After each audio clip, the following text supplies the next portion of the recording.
Final notes on the just basics. Get groups to go. By groups, I mean like 2 or 3. If you have too many people, it can make it ineffective.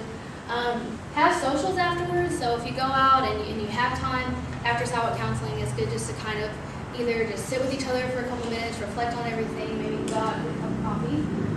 Put handwritten notes in the materials. It's a really, really good touch. It can remind her how much that you personally care about her, that you actually wrote something to her. Expect the unexpected. Literally anything can happen. Remember that the persecution is worth it. This is my friend Heather with a baby that she helped save Sidewalk counseling, so her persecution that day was definitely worth this little baby here. Okay, getting control of the fears that are holding us back. How many of you have ever been scared before you get there? There are even days now, as much as I've done this, that I wake up and I'm like, so we have to take control of the fears that tend to grip us and keep us from Sidewalk counseling. That's definitely the devil trying to keep us at home, and sometimes he's very good at it. We have to put it into perspective. God is on our side. And any fears, especially if they're fear of like people, like cops or abortionists, those people are accountable to God, just like we are, and it's important to remember that. Focus on what will happen if you do not take hold of your fear. That really helps me if I wake up and it's like 7 a.m. on a Saturday and I really want to go to sleep. I'm like, oh, there's like no appointments really today. It's like kind of a holiday weekend. It's not going to matter. And I have to force myself, what will happen if I'm not there? What child might die because I wasn't there? So it's really good to focus on not what will happen if I am there, but what will happen if I'm not there. Once you face horror, you move on with a stronger will than ever. Sometimes we're scared because we haven't experienced a lot of things and we're scared to have those things happen. But once you actually get out there a little while and you've seen some stuff, it makes everything else seem like no big deal. I can handle this. I know in New York there were so many crazy things that happened that after a while it's like I can't even be scared of going out here. I've like seen everything there is to see. Physical pain, arrest, being persecuted. There is a lot of physical pain when you're out there in like really cold weather, really hot weather. There's people have been unjustly arrested. It happens. Not maybe very often in Arkansas that I've heard of, but it does happen. Definitely being persecuted, people driving by, they're going to yell at you, they might throw something at you. You've all seen a couple of fingers, I'm sure. So one type of fear, there's really 2 types of fear I think that keep us from Sidewalk counseling. And one of those is intimidation. And that's like the result of people that we're afraid of. It's carnal, it's the fear of man, it's just human nature to be scared of certain people sometimes. I looked at the definition of fear, and fear is the respect, honor, and awe of someone or something. So how dare we respect, honor, or awe for anyone or anything other than the Lord Jesus Christ? I really like thinking about that. How dare I be afraid of these people?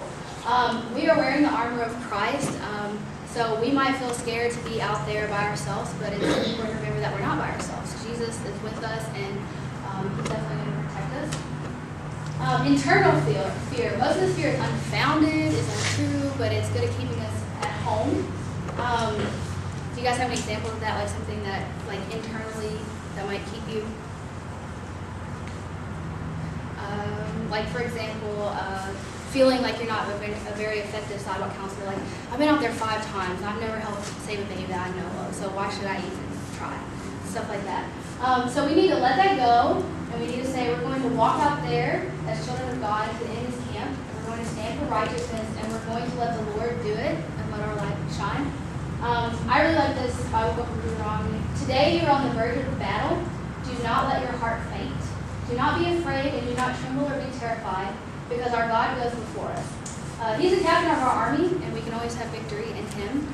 And one thing is God calls us to be obedient, not successful. So, like I said, it is our duty to be there, and if only for that reason that it's our duties as Christians to be there. It's a good idea. Okay, now for the more fun stuff with exercises. So I kind of like to consider the basics, like a tool belt that we have. We need that tool belt to even go out there to just know the laws and literature and that kind of thing.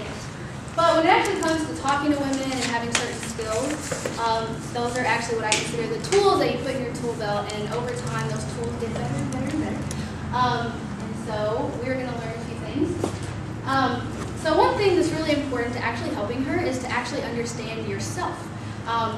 how do you learn? How do you respond to people? How do you listen? All these things come into account in the way that you interact with her. And being aware of yourself is actually going to help you be aware of how you're making her feel or how you're communicating with her.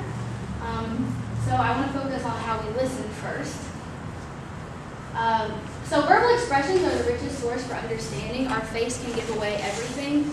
So if she's telling you, I had a woman in New York, and I was actually counseling her in a pregnancy center, and I was on the intake form, and I was very lucky because the day before I practiced my shock face, how to disguise the shock face that was in my brain when I heard something. And I said, have you had any previous abortions? And she said, yes, 22. And so I was able to completely keep my face calm, and it's good that I practiced that. So verbal expressions totally can give us away. You could be saying something so non-judgmental, but you could have been so shocked that your face just gives it away.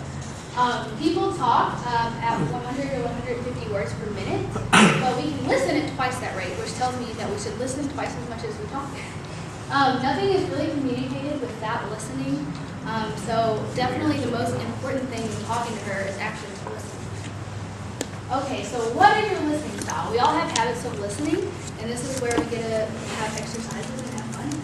So you need a partner. If you want to be with somebody you don't know to make the situation a little bit more real, that would be good. So you just need to be in pairs of two. I'm going to pass out some cards, and it's really important that the person you're partnering with does not see or read your card, and you don't tell them what's on it. Yeah, you can do it. Should we get up and move around? Or? If you want. Just here for breakfast. So It's better if you I'm just going to give sit everybody a card.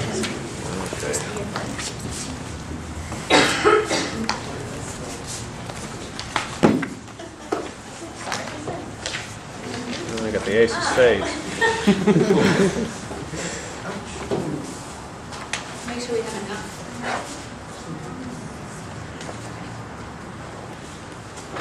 I can make it another one real quick.